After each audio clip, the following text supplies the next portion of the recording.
Good morning guys. Ito yung isa kong grapes, Anyuta variety. Dinugtungan ko siya ng another grapes variety, Baikonur, by graft method.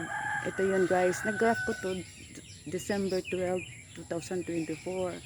Nagkakaroon na ng yung nodes niya guys, oh.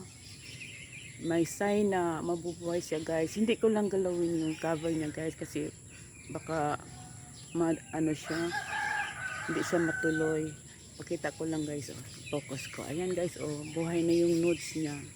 Karoon na ng sipol. Ayan, oh. Yan ang rootstock niya guys. Anyuta. Ito yung puno na, oh. Anyuta guys. Tapos ginugtungan ko ng Baikonur variety through grafting method. At least guys, nasisilip ko na nabubuhay na yung isang nodes o dalawang nodes. Hindi lang kaya siya mahalata, pero buhay na siya guys. Hindi lang natin siya gagalawin para matuloy siya. Update ko lang kayo dito guys next time.